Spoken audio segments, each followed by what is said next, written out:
गणेशाय नमः। सरस्वत्यै नमः। श्रीगुरुभ्यो नमः। हरिः ओम्। इयं विसृष्टिः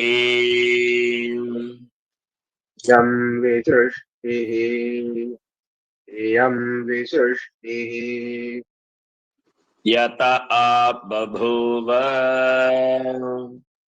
यत आबभूव यत आबभूव विसृष्टिर्यत आबभूव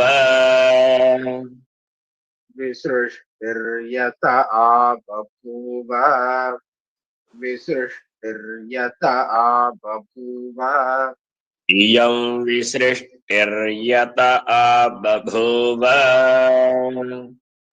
इयं विसृष्टिर्यत आबभूव इयं विसृष्टिर्यत आबभूव इयं विसृष्टिर्यत आबभूव इयं विसृष्टिर्यत आबभूव इयं विसृष्टिर्यत आबभूव इयं विसृष्टिर्यत आबभूव इयं विसृष्टिर्यत आबभूव इयं विसृष्टिर्यत आबभूव इयं विसृष्टिर्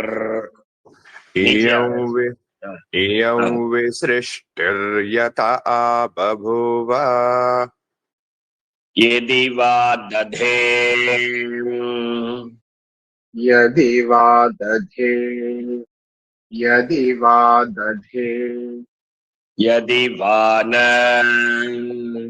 यदि वा न यदि वा न यदि वा दधे यदि वा न यदि वा दधे यदि न यदि वा दधे यदि वा न यदि वा दधे यदि वा न यदि वा दधे यदि वा न यदि वा दधे यदि वा न यदि वा दधे यदि वा न यदि वा दधे यदि वा न यदि वा न वाक अनुदात है। यदि वा न please will you please repeat. यदि वा न हाँ, एक पूरा पूरा सेंटेंस पूरा रख। यदि य- वा हाँ, यदि वा दधे यदि वा न यदि वा दधे यदि वा न यदि वा दधे यदि वा न यो अस्याध्यक्षः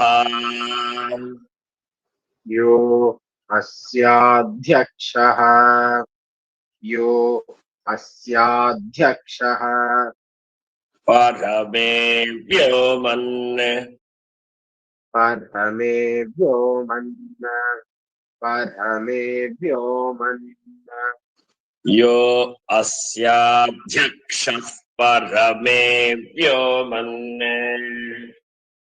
यो अस्याध्यक्षः परमे व्योमन् यो अस्याध्यक्षः परमे व्योमन् अवनी यो अस्याध्यक्षः परमे व्योमन् यो अस्याध्यक्षः परमे व्योमन् यो अस्याध्यक्षः परमे व्योमन् यो अस्याध्यक्षः परमे व्योमन् यो अस्याध्यक्षः परमे व्योमन् यो अस्याध्यक्षः परमे व्योमन् यो अस्याध्यक्षः परमे व्योमन् यो अस्याध्यक्षः परमे व्योमन् यो अस्याध्यक्षः परमे इफ होता है वहां pay okay okay repeat it once again हाँ। यो अस्याध्यक्षः परमे व्योमन् परमे व्योमन् परमे व्योमन् सो अंग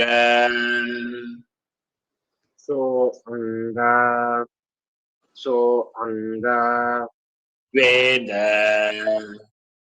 वेद वेद सो अंग वेद सो अंग वेद सो अंग वेद यदि वा यदि वा न वेद न वेद न वेद सो अंग वेद यदि वा न वेद तो अंग वेद यदि अनवेद सो अंग वेद यदि न वेद सो अंगवेद यदि वा न वेद सो अंगवेद यदि वा न वेद सो अंगवेद यदि वा न वेद सो अंगवेद यदि वा न वेद सो अंगवेद यदि वा न वेद सो अंगवेद यदि वा न वेद सो अंगवेद यदि वा न वेद सो अंगवेद यदि वा न वेद सो अंग वेद इमीडिएटली वेद यदि वा ओके सो अंगवेद यदि वा न वेद यं विसृष्टिर्यत बभूव यं विसृष्टिर्यत बभूव यं विसृष्टिर्यत बभूव यदि वा दधे यदि वा न यदि वा दधे यदि न यदि वा दधे यदि न यो अस्याध्यक्षः परमे व्योमन् यो अस्याध्यक्षः परमे व्योमन् यो अस्याध्यक्षः परमे व्योमन् सो अंगवेद यदि वा न वेद सो अंगवेद यदि वा न वेद सो अंगवेद यदि वा न वेद किग्स्विद्वनम्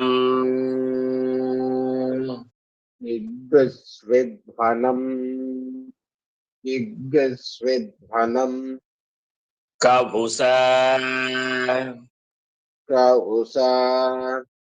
कहुस वृक्ष आसीत् वृक्ष आसीत् वृक्ष आसीत् कभुस वृक्ष आसीत् कहुस वृक्ष आसीत् कहुस वृक्ष आसीत् किग्स्विद्वनं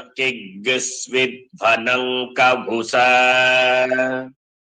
किग्स्विद्वनं कहुस किग्स्विद्वनं कहुस किग्स्विद्वनं कभुस वृक्ष आसीत् किग्स्विद्वनं कहुस वृक्ष आसीत् किग्स्विद्वनं कहुस वृक्ष आसीत् किग्स्विद्वनं कभुसवृक्ष आसीत् Very good.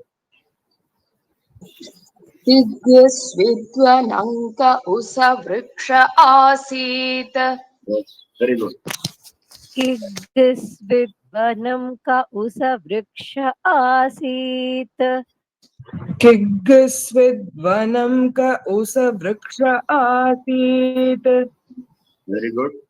Silence. Okay. The first word, where is the intonation? Is it in Vanam? But in the Va, screen, it is for Vanam, Vanam. Va with Vanam, Kiggus with Vanam, with Vanam, with Van. Okay. With one. Okay. Actually, Kiggus with one Hanka. Na, it is for na. Kiggus with one Hanka Bhusa. Kiggus with one See, Kiggus Vidvanam Kabusa. Okay. Okay. Kiggus Vidvanam ka usa vriksha asit. Kiggus Vidvanam ka usa vriksha asit. Kiggus Vidvanam ka usa vriksha asit. Kiggus Vidvanam ka usa vriksha asit. Kiggus Vidvanam ka usa vriksha asit. Kiggus Vidvanam ka usa vriksha asit. Very good. Kiggus Vidvanam ka usa vriksha asit. Vidvanam Kabusa. Again, will you please? Kiggus Vidvanam ka usa vriksha asit. Kiggus Vidvanam. It is for na. Vidvanam Kabusa. Kiggus Vidvanam Kabusa. Vidvanam Kabusa. Vidvanam ka usa. Kiggus Vidvanam ka usa vriksha asit. Very good. Kiggus Vidvanam ka usa vriksha asit. Yato Dyava Prithvi. Yato Dyava Prithvi. Yato Dyava Prithvi. Actually, Prithvi nahi hai, Prithvi. Yet it is not Prithvi actually. It is Prithvi. Yato Dyava Prithvi. Yato Dyava Prithvi. Yato Dyava Prithvi. Yato Dyava Prithvi. Nishtatakshuh. Nishtatakshuh. Nishtatakshuh. Nishtatakshuh. Nishtatakshuh. Prithvi Nishtatakshuh. Prithvi Nishtatakshuh. Prithvi Nishtatakshuh. Dyava Prithvi Nishtatakshuh. Dyava Prithvi Nishtatakshuh. Dyava Prithvi Nishtatakshuh. Yato Dyava Prithvi Nishtatakshuh. Yato Dyava Prithvi Nishtatakshuh. Yato Dyava Prithvi Nishtatakshuh. यतोऽद्यावा पृथिवी निष्टतक्षुः यतोऽद्यावा पृथिवी निष्टतक्षुः यतो द्यावा पृथिवी निष्टतक्षुः यतोऽद्यावा पृथिवी निष्टतक्षुः यतो द्यावा पृथिवी निष्टतक्षुः Excellent. Yato Dyava Prithvi Nishtatakshuh. Yato Dyava Prithvi Nishtatakshuh. Yato. Dhruta listeners, only minute. Yato Dya. ऐसे नहीं है. Yatodhyavadya. So you have to give some pressure there. Yatodhyava prithvi. Come on. यतो द्यावा पृथिवी निष्टचक्षुः यतो द्यावा पृथिवी निष्टचक्षुः यतोऽद्या वा पृथिवी नष्टचक्षुः यतोऽद्या वा पृथिवीनिष्टचक्षुः यतोऽद्या वा पृथिवी निष्टचक्षुः Manishino. मनीषिणो मनीषिणो Manasa. मनसा मनसा Prichate dudate. पृच्छते दुतत् पृच्छते दुतत् Manasa prichate dudate. मनसा पृच्छते दुतत् मनसा पृच्छते दुतत् Manishino manasa. मनीषिणो मनसा मनीषिणो मनसा Manishino manasa prichate dudate.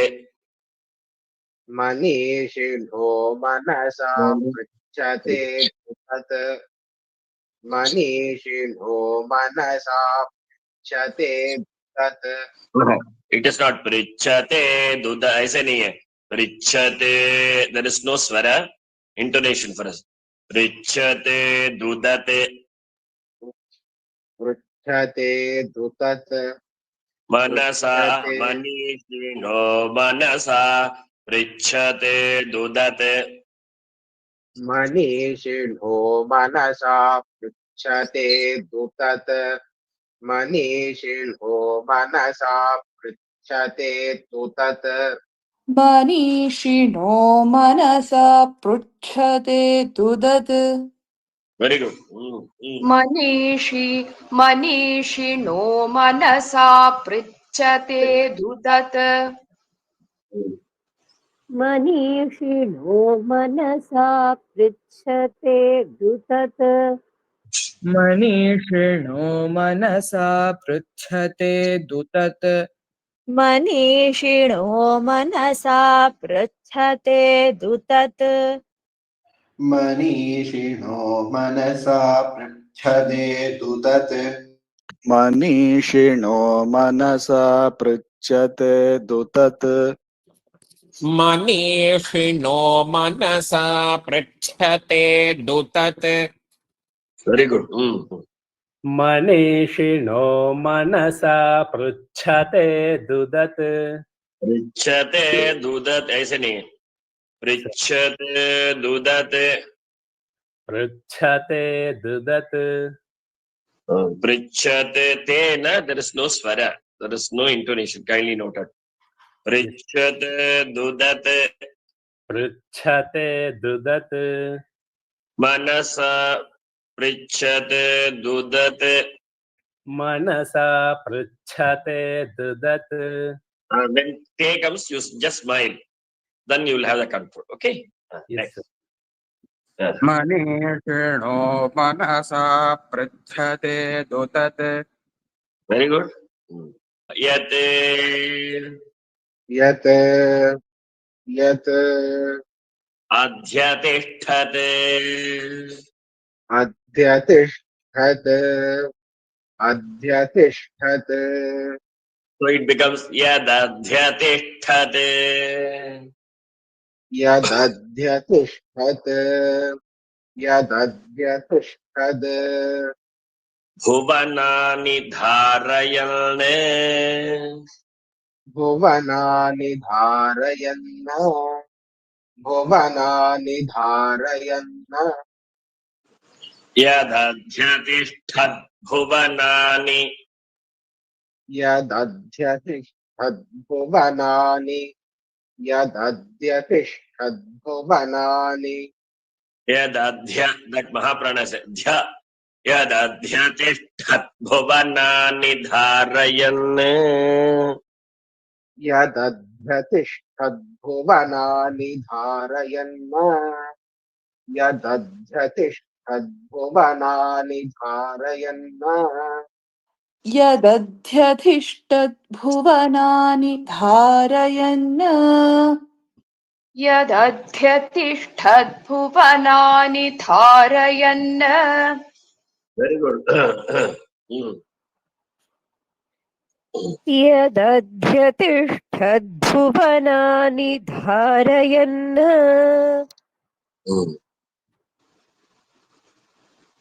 यदध्यतिष्ठद्भुवनानि धारयन्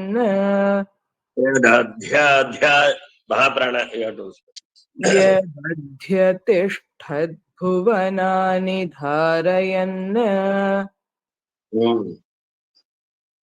यदध्यतिष्ठद्भुवनानि धारयन् अगेन भुवनानि भू इज महाप्राण kindly note यदध्यतिष्ठद्भुवनानि धारयन् भुवनानि अगेन भुवनानि धारयन् भुवनानि यदध्यतिष्ठद्भुवनानि धारयन् perfect यदध्यतिष्ठद्भुवनानि धारयन् very यदध्यतिष्ठद्भुवनानि धारयन् यदध्यतिष्ठद्भुवनानि धारयन् very good यदध्यतिष्ठद्भुवनानि धारयन् यदध्यतिष्ठद्भुवनानि धारयन् भुवनानि that bhana bhakara is mahaprana kindly note bhuvanani okay यदध्यतिष्ठद्भुवनानि धारयन्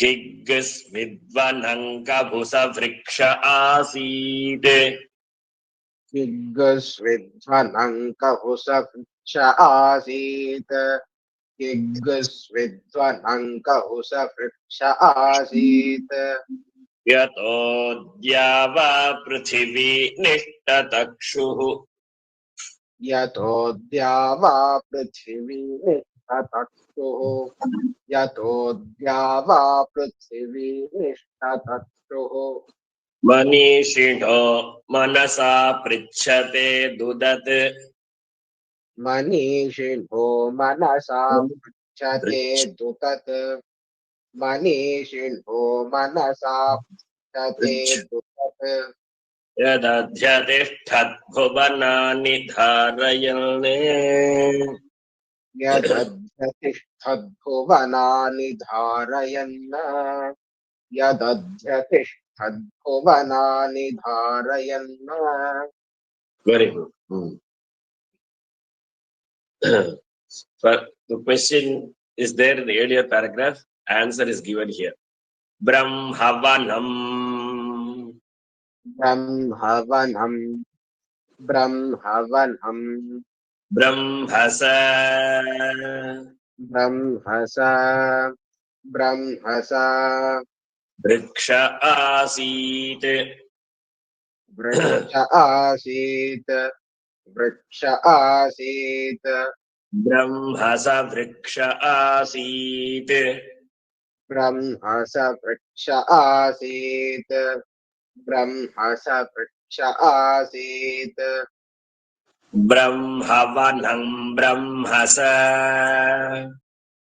ब्रह्मवनं ब्रह्मसा ब्रह्मवनं ब्रह्मसा vriksha asit वृक्ष आसीत् वृक्ष आसीत् brahmavanam brahmasa vanam only there is no anunasika there so brahmavanam brahmasa vriksha asit ब्रह्मवनं ब्रह्मस वृक्ष आसीत् ब्रह्मवनं ब्रह्मस वृक्ष आसीत् Very good.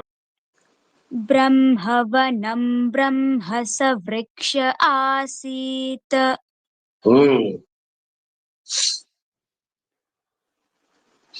ब्रह्मवनं ब्रह्म स वृक्ष आसीत् ब्रह्मवनं ब्रह्म स वृक्ष आसीत् ब्रह्मवनं ब्रह्म स वृक्ष आसीत् ब्रह्मवनं ब्रह्म स वृक्ष आसीत् ब्रह्मवनं ब्रह्म स वृक्ष आसीत् ब्रह्मवनं ब्रह्म स वृक्ष आसीत्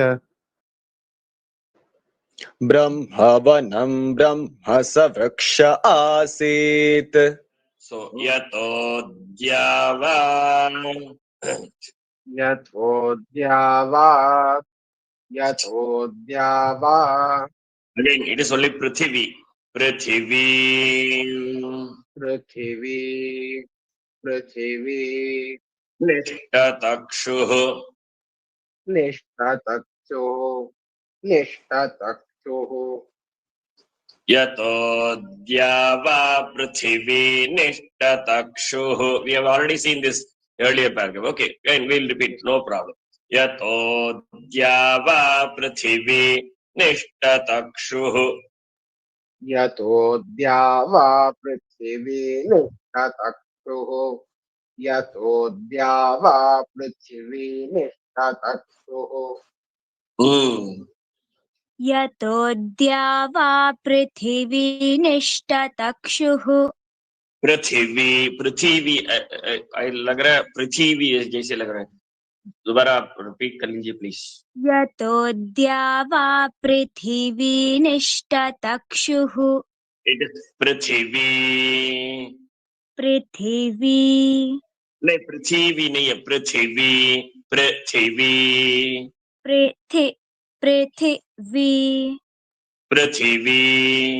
पृथिवी द्यावा पृथ्वी थोड़ा सा स्टॉप हो रहे हैं वहां पे पृथ्वी द्यावा पृथ्वी इमीडिएट द्यावा पृथ्वी अगेन यतोद्यावा पृथिवी निष्टतक्षुः पृथ्वी ऐसा नहीं पृथ्वी डोंट सेपरेट इट पृथ्वी ऐसे नहीं है पृथ्वी इमीडिएट पृथ्वी सर नेक्स्ट यतोद्यावा पृथिवी निष्टतक्षुः वेरी गुड यतोद्यावा पृथिवी निष्टतक्षुः पृथ्वी अगेन सी यतोद्यावा पृथ्वी कम ऑन यतोद्यावा पृथिवी ठीक है यतोद्यावा पृथिवी निष्टतक्षुः परफेक्ट नेक्स्ट यतोद्यावा पृथिवी निष्टतक्षुः यतोद्यावा पृथिवी निष्टतक्षुः वेरी गुड यतोद्यावा पृथिवी निष्टतक्षुः यतोद्यावा पृथिवी निष्टतक्षुः यतोद्यावा पृथिवी निष्टतक्षुः मनीषिणो मनसा पहले हमने मनीषिणो मनसा मनीषिणो मनसा विब्रवीमिवः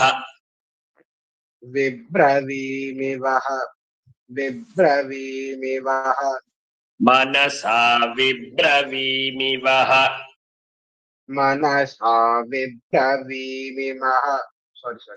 मनसा विब्रवीमिवः मनसा विब्रवीमिवः मनीषिणो मनसा विब्रवीमिवः मनीषिणो मनसा विब्रवीमिवः मनीषिणो मनसा विब्रवीमिवः मनीषिणो मनसा विब्रवीमिवः वेरी गुड मनीषिणो मनसा विब्रवीमिवः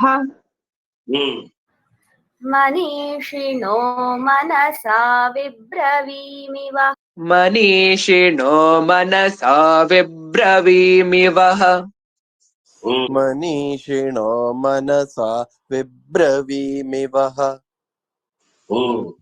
मनीषिणो मनसा विब्रवीमिवः मनीषिणो मनसा विब्रवीमिवः ब्रह्मात् ब्रह्माद् ब्रह्माद् अधिष्ठते अधिष्ठते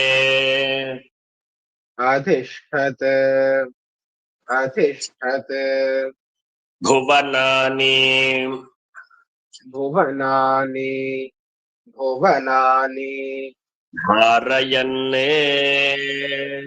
धारयन् धारयन् ब्रह्माध्यतिष्ठत् ब्रह्माध्यतिष्ठत् ब्रह्माध्यतिष्ठत् भुवनानि धारयन् भुवनानि धारयन् भुवनानि धारयन् अतिष्ठत् भुवनानि अतिष्ठत् भुवनानि अतिष्ठत् भुवनानि ब्रह्माध्यतिष्ठत् भुवनानि ब्रह्माध्यतिष्ठत् भुवनानि धारयन् ब्रह्माद्यतिष्ठत् भुवनानि धारयन् ब्रह्माद्यतिष्ठत् भुवनानि धारयन् Excellent. ब्रह्माध्यतिष्ठद्भुवनानि धारयन् Excellent. ब्रह्माध्यतिष्ठद्भुवनानि धारयन् ब्रह्माध्यतिष्ठद्भुवनानि धारयन् ब्रह्माध्यतिष्ठद्भुवनानि धारयन् ब्रह्माद्यतिष्ठद्भुवनानि धारयन् Brahma. Again, will you please repeat? ब्रह्माद्यतिष्ठद्भुवनानि धारयन् ब्रह्माद्यतिष्ठद्भुवनानि धारयन् ब्रह्माद्यतिष्ठद्भुवनानि धारयन् ब्रह्माद्यतिष्ठद्भुवनानि धारयन् ब्रह्मवनं ब्रह्मसवृक्ष आसीत् ब्रह्मवनं ब्रह्मसवृक्ष आसीत् ब्रह्मवनं ब्रह्मसवृक्ष आसीत् यतोऽद्यावा पृथिवी निष्टतक्षुः यतोऽद्यावा पृथिवी निष्टतक्षुः यतोऽद्यावा पृथिवी निष्टतक्षुः मनीषिणो मनसा विब्रवीमिवः मनीषिणो मनसा विब्रवीमिवः मनीषिणो मनसा विब्रवीमिवः ब्रह्माद्यतिष्ठत् भुवनानि धारयन् ब्रह्माद्यतिष्ठद्भुवनानि धारयन् ब्रह्माद्यतिष्ठद्भुवनानि धारयन्. This is the way how in Pathashala they learn. So every Vidyarthi is requested to repeat the same so that they will be hearing and by hearting. This is the way of by hearting. See, Vedam is called Shruti. Unless you hear more, no, you accustom with the words and swears. That hearing only helps you to learn in learning. So hearing is the first part. Shravanam, that is the first sadhana. Shravanam Mananam. As per this thing, Prahlada says it in Bhagavata, Shravanam Mananam. Swami used to repeatedly, he used to tell this as a sadhana. No? Okay.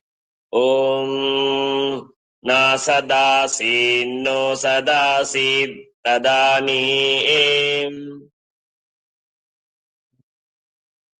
सदासीनो सदासीत् तदानीम् न सदासीनो सदासीत् तदानीम् Nasidраjo no Vyoma Paroyat नासीद्रजो नो व्योमा यत् नासीद्रजो नो व्योमा परो यत् Imavari Vahkuhakasya Sharman हिमावरीवः कुहकस्य शर्मन् हिमावरीवः कुहकस्य शर्मन् Ambhah Kimasid Gahanangabhiram अंसः किमासीत् गहनं गभीरम् अंभः किमासीत् गहनं गभीरम् Namrityurabritantarihinam न मृत्युरमृतन्तर्हिना न मृत्युरमृतन्तर्हिना Ratriya Anha Asit Praketah रात्रिया अन्ह आसीत् प्रकेतः रात्रिया अन्ह आसीत् प्रकेतः Anitavatagasvadhaya Tadekam आनीदवातग्स्वधया तदेकम् आनीदवातग्स्वधया तदेकम् Tasmadhanyah Dhanyanna Parah Kinchana Sa तस्माद्धान्यन्न परः किञ्चनास तस्माद्धान्यन्न परः किञ्चनास Very good. Tama asit tamasa gudamagre praketam मम आसीत् तमसा गूढमध्ये प्रक्षितम् तम आसीत् तमसा गूढमध्ये प्रक्षितम् Sadilagum sarvama idam सतिलघुं सर्वमा इदम् सतिलघुं सर्वमा इदम् Uchenavvapi hitayadasite तुच्छेनाभ्वपि हि संयदासीत् तुच्छेनाभ्वपि हि संयदासीत् Tamasastanmahina jayataikam तमसस्तन्महिना जायतैकम् तमसस्तन्महिना जायतैकम् I told you this is the mantra meant for Narsingh Bhagavan. That will be, I think, Narsingh Jayanti, May 11th or something like that. Kamastadagre sabavartatadhi कामस्तदग्रे समवर्तताधि कामस्तदग्रे समवर्तताधि Manaso retah prathamayadasit मनसो रेतः प्रथमयदासीत् मनसो रेतः प्रथमयदासीत्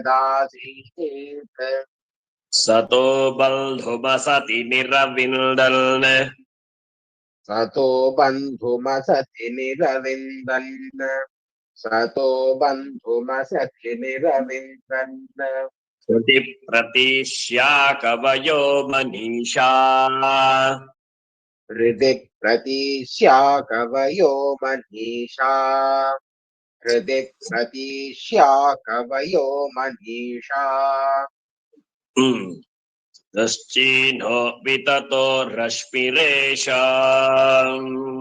तिरश्चिन्हो विततो रश्मिरेषाम् तिरश्चिन्हो विततो रश्मिरेषाम् अधस्विदासीदुपरि स्विदासीत् अधस्विदासी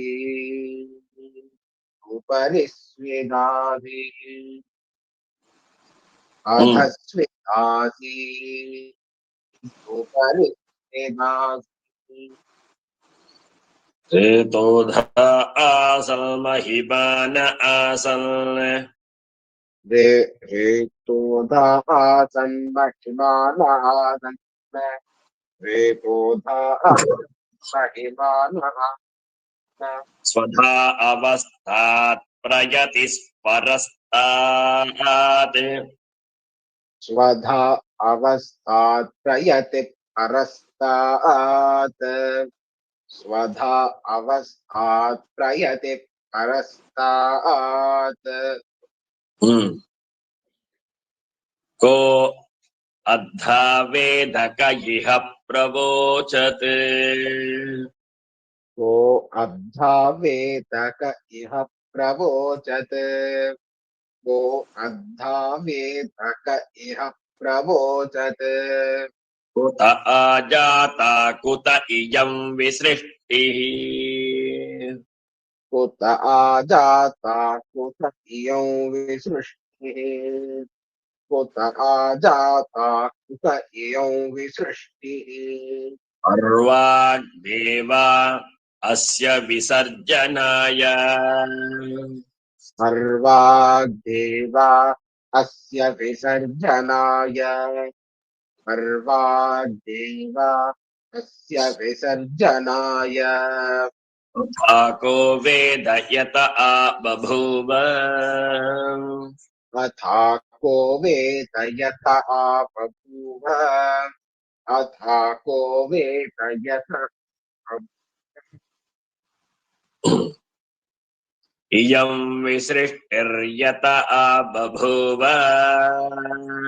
इयं विसृष्टिर्यत आ बभूव इयं विसृष्टिर्यत आ बभूव यदि वा दधे यदि वा न यदि वा दधे यदि पान यदि वा दधे यदि पान यो अस्याध्यक्षः परमे व्योमन् यो अस्याध्यक्षः परमे व्योमन् यो अस्याध्यक्षः परमे व्योमन् तो अंगवेद यदि वा न वेद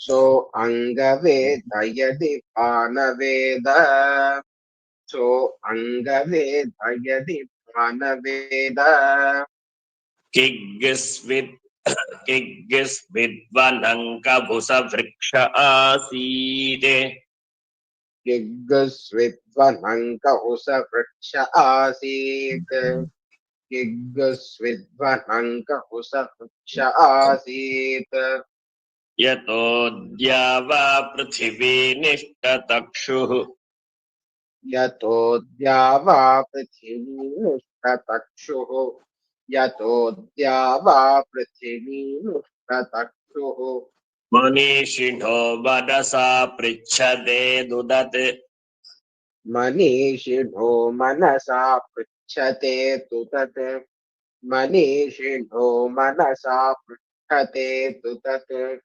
यदध्यतिष्ठद्भुवनानि धारयन् यदध्यतिष्ठद्भुवनानि धारयन् यदध्यतिष्ठद्भुवनानि धारयन् ब्रह्मवनं ब्रह्मस वृक्ष आसीत् ब्रह्मवनं ब्रह्म सपृच्छ आसीत् ब्रह्मवनं ब्रह्म सपृच्छ आसीत् यतोऽद्यावा पृथिवी निष्ठतक्षुः यतोऽद्यावा पृथिवी निष्ठतक्षुः यतोऽद्यावा पृथिवी निष्ठतक्षुः मनीषिणो मनसा विब्रवीमि वः मनीषिणो मनसा विब्रवीमि वः मनीषिणो मनसा विब्रवीमि वः ब्रह्माद्यतिष्ठत् भुवनानि धारयन् ब्रह्माध्यतिष्ठद्भुवनानि धारयन् ब्रह्माध्यतिष्ठद्भुवनानि धारयन्.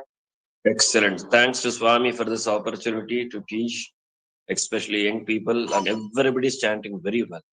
It gives me more happy and what's the utsaha, so that I am praying Bhagwan, you people learn.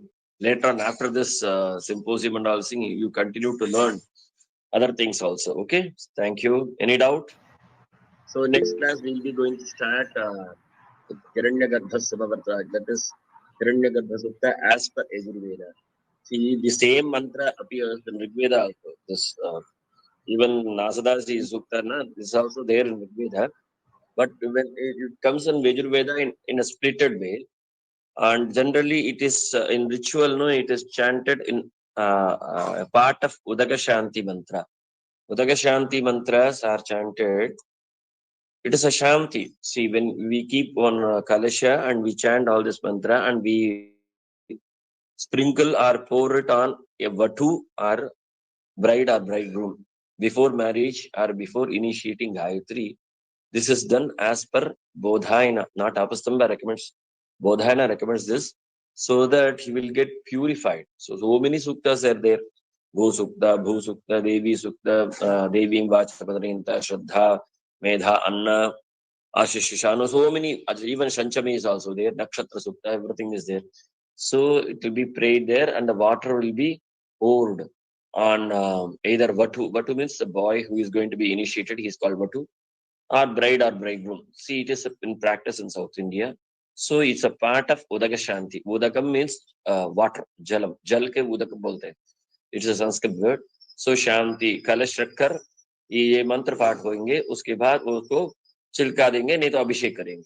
See, this is the procedure here. Otherwise, it says about Srishti.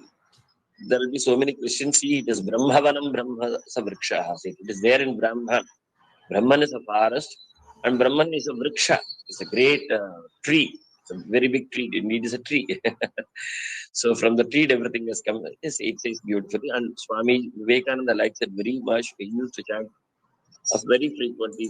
We heard it from his this thing. Okay. Next is Hiranyagarbha Sukta. Hiranyagarbha is Brahman becomes a cosmic energy in a form. A formless become form. As you say, Big Bang Theory, Hiranyagarbha, we say Samashti Atma is called Hiranyagarbha. It is a Samashti Atma, everything Atma together. If you make it, no, it will be like a ball, Hiranyagarbha. And in Puttaparthi, there is 2 Hiranyagarbha Shalagramas are there. In daily puja, Swami has stated 2 Shalagram hai. So that even the pujari also learned this Hiranyagarbha first sentence from me, Hiranyagarbha Samavartada Agre. Those who have learned Mahanyasa, 3 rigs, they will be already knowing it because they've already learned it Mahanyasa. And so we'll see. It will be very, it's not tough. I don't say tough. The tough thing, in Rigveda, O Bhadraha Kratavo Yanto Vishpato Dabdhasu Aparidasa Buddhitaha. It is all Rigvedic for us. We'll learn. By Swami's grace, we'll learn slowly. Okay, thank you. Kindly practice. The fees, the dakshina, what I require from you is only practice, nothing. So generally, I have got a right to demand fees. Means not out of ego, I am telling, but Acharyaya Priyam Dhanamahritya Prajatantam Avyavachet. See where it comes. Come on. Satyanna Pramaditavyam Dharmahanna Pramaditavyam. Shiksha. Very good, very good. So Acharyaya Priyam Dhanama So whatever Acharya wishes, that you have to pay. My wish is only practice. Okay, kindly do that, please. Don't postpone it. Daily, allot at least few minutes, few seconds. You travel, you just listen it, and please practice it. Okay, thank you. I have a doubt. In that line, Yato Dyava Prithvi, on which matra is there? But what is it? In that line, Yato Dyava Prithvi, is there any matra? Tha. Yato, no, yato Ava yatodya, it becomes dhritam. Yatodyava prithvi. So that tha has no matra. Right? No man. Okay. Yatodyava prithvi nishtatakshuhu. Okay. In the beginning of last class, you had mentioned we start chanting with Sri Guru Bhyo Namaha. You'll tell us the meaning why we are chanting Sri Guru Bhyo Namaha.